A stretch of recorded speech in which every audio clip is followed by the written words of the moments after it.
आपकी बच्ची कब से गायब है और कहाँ पढ़ती है? 22 तारीख से गायब है सर, कोई पता नहीं चल रहा है।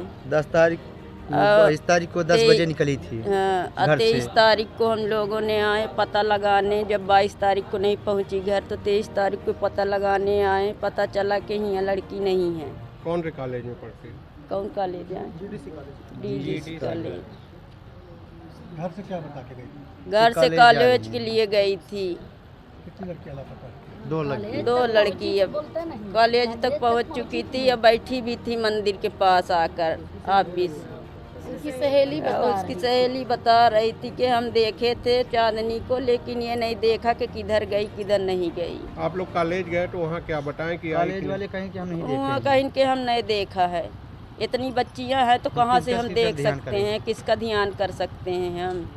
क्या लगता है आपको? इस तरह के बोले हमको लोग कह रहे थे वो लोग किडनैप हो गई, हमारे लोग की लड़की, हम लोग के तो लड़की के साथ जाती है। हम लोग को पड़ोसी पुलिस वाले भी तरह तरह के सवाल उठाते हैं, किडनैप कर लिया हड़ते हुए हम लोग रो रहे साथ चली गई होगी, तुम लोग घबराओ मत, मिल जाएंगे, हम लोग ढूंढ के देंगे। हम लोग कब तक बैठे रहे, कब तक ढूंढने को पुलिस वाले के हाथ में हमारी बच्ची नहीं मिल रही, कोई सुनाई नहीं हो रही है। हर दिन को बढ़ा रही है टाइम के, आज ढूंढ के देंगे, कल देंगे ढूंढ के, किसी काम नहीं कर रही है। शिकायत आपने कहाँ की है इसकी? गुड़ में गुड़ थाने में। हाँ। पुलिस क्या कही? वही पुलिस सब हम लोग को बैठा दी, कॉलेज में कोई आया ही नहीं अभी तक, कोई कार्रवाई हम लोग की नहीं हो रही, हम लोग परेशान, हम लोग रो रहे। यहाँ SP ऑफिस आए तो क्या बोले हैं? वो तो बोल रहे हैं कि कार्रवाई करा रहे हैं, अब देखिए क्या होता है। एक लड़की स्कूल की ड्रेस पहनी, हमारी लड़की घूमने के लिए इलाहाबाद से आई, हमारी लड़की सादा ड्रेस पहनी, व्हाइट कलर के पहनी, सफेद कपड़ा, यही कपड़ा। एक चांदनी नाम है, एक भारती नाम है।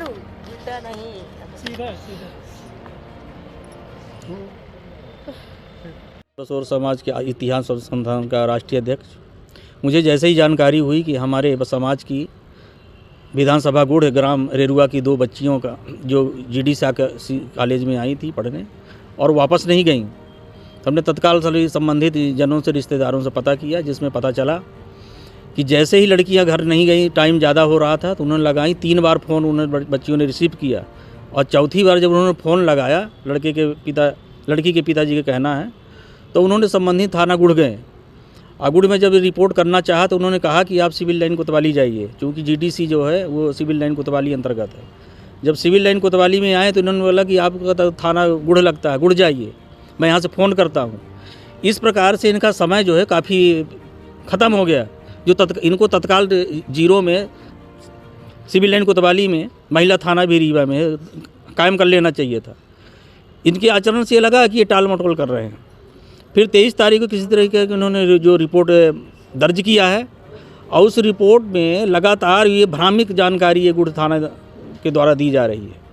अभी आज इन्होंने कहा था गुड़ पुलिस कि आप रीवा पहुँचिए GDC कॉलेज, हम वहाँ आ रहे हैं। अभी तक गुड़ पुलिस नहीं आई है। ये काफ़ी हमारे भयभीत और ये असुरक्षित दलित समाज के लोग हैं, जिनका सांसद, विधायक, महापौर ये नहीं है।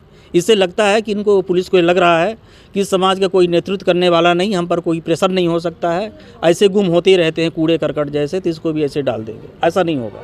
मैं विनम्रतापूर्वक आप लोगों से निवेदन करना चाहता हूँ कि मेरे समाज बड़ा लोकतांत्रिक तरीके से अपनी बात करता है।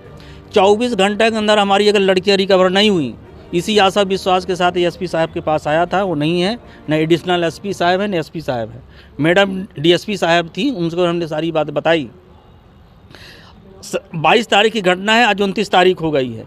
हमारे लिए एक मिनट हमें एक साल के बराबर लग रहा है, और ऐसा लगता है कि मेरी बच्चियों को ढूंढने में पुलिस कोई इंटरेस्ट नहीं ले रही है।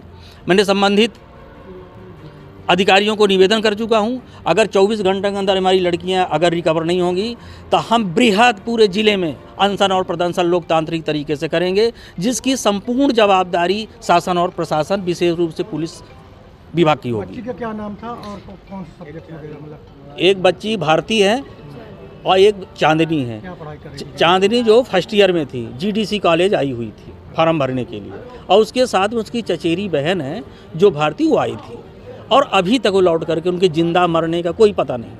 मतलब मोबाइल वगैरह नहीं? उस मोबाइल चांदनी के पास मोबाइल था, जो मोबाइल उसका स्विच ऑफ बता रहा है, और जो भारती है वो मोबाइल नहीं ली थी, वो चचेरी बहन। कॉलेज प्रबंधन ने कुछ बताया गया? कॉलेज प्रबंधन का ये कहना है कि आप सिविल लाइन कोतवाली में आप रिपोर्ट करिए। नहीं, तो उन्होंने बताया कि स्कूल कॉलेज में लड़कियां आई थी। नहीं, ऐसा कुछ जानकारी उन्होंने नहीं बताया। उनकी सहेली डीडीसी में एक ही लड़की पढ़ती थी ना, हाँ, उनकी लड़की चांदनी, चांदनी बस पढ़ती जी हाँ, थी। एक उनके साथ में साथ में आई चचेरी बहन थी, वो थी साथ में। मतलब फार्म डालने गई थी, हाँ जी, एडमिशन कराने। चांदनी अपने बीए फर्स्ट ईयर का फॉर्म भरने आई थी। उसकी जो चचेरी बहन है जो इलाहाबाद से आई हुई थी, उसमें साथ में आ गई थी, चलो मैं देखने चलती हूँ। फार्म भरने गई थी। हाँ बस। नाम बता दीजिए अपना। मैं डॉक्टर फूलचंद बसोर, राष्ट्रीय अध्यक्ष इतिहास अनुसंधान प्रकोष्ठ। ये थाना गुड़ अंतर्गत दिनांक 23/4 को फरियादी रज्जन बसोर निवासी ग्राम रेरुआ की तरफ से अपनी बच्ची चांदनी बसोर उम्र लगभग 19 वर्ष और भारती बसोर उम्र लगभग 15 वर्ष इनके गुमने की रिपोर्ट दर्ज कराई गई, जिसके आधार पर थाना गुड़ में 363 का अपराध पंजीबद्ध कर विवेचना में लिया गया। बच्चियों की का पिता का कहना है कि वो कॉलेज आई हुई थी, रीवा जीडीसी कॉलेज आई थी, उसके बाद वो घर नहीं पहुंची और फ़ोन जो है बंद रहा है। उसके आधार पे विवेचना में जो भी तथ्य आ रहे हैं उसके आधार पे कार्रवाई की जा रही है। अभी तक बच्चियों के संबंध में कोई जानकारी नहीं है। मोबाइल फ़ोन जो है बंद है, साइबर सेल से जानकारी निकालकर और भी जो एसओपी के आधार पर जितने भी पॉइंट्स रहते हैं उसके आधार पर कार्रवाई करके पता तलाश किया जा रहा है। नमस्कार, मैं डॉक्टर अखिलेश पटेल, संचालक नेशनल हॉस्पिटल रीवा से।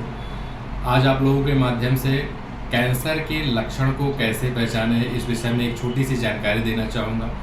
बात करें कि विंध्य क्षेत्र में पुरुषों में सबसे ज़्यादा कैंसर मुख का कैंसर होता है। मुख के कैंसर को कैसे पहचानें? कभी भी मुंह में या जबान में कोई भी छाले जो हफ्ते 10 दिन से ज़्यादा समय तक हैं, दवाओं से ठीक नहीं हो रहे हैं, तो अपने नज़दीकी चिकित्सक को ज़रूर दिखाएं। हो सकता है वो बड़ी गठान हो। लक्षण जो है शुरुआत में ही पहचान में आ जाते हैं तो उसका संपूर्ण इलाज हो सकता है। दूसरी बात करें महिलाओं में, तो महिलाओं में विंध्य क्षेत्र में बच्चेदानी का कैंसर और ब्रेस्ट छाती की गठान का कैंसर सामान्यतः पाया जाता है। उसमें अपन बात करें लक्षण क्या आते हैं, तो छाती में यदि किसी भी लेडीज़ को, यदि वो 30 साल या 35 साल से ऊपर की हैं, कैसे भी असामान्य गठान छाती में महसूस होती है तो अपने नज़दीकी चिकित्सक को ज़रूर दिखाएं। वो सामान्य या असामान्य या कैंसर जैसे भी बीमारी हो सकती है। और महिलाओं की दूसरी जो सबसे बड़ी बीमारी है वो होती है बच्चेदानी का कैंसर। बच्चेदानी का कैंसर अमूमन 40 वर्ष के ऊपर की ही महिलाओं में पाया जाता है। उसमें असामयिक तरीके से रक्त का स्राव या मावात का जाना, ये उसका प्रमुख लक्षण रहता है। तो यदि किसी भी महिला को असामान्य रक्तस्राव और मावात जाने की शिकायत लगातार बनी हुई है तो अपने नज़दीकी चिकित्सक को जरूर दिखाएं। ये हो सकता है कि बड़ी बीमारी हो। समय रहते यदि इसका पता लगा लिया गया तो इसका इलाज पूरी तरीके से उपलब्ध है। और ये इलाज हम नेशनल अस्पताल रीवा में आयुष्मान, ESIC एवं विभिन्न सरकारी योजनाओं के द्वारा निःशुल्क उपलब्ध कराने के लिए संकल्पित। नमस्कार।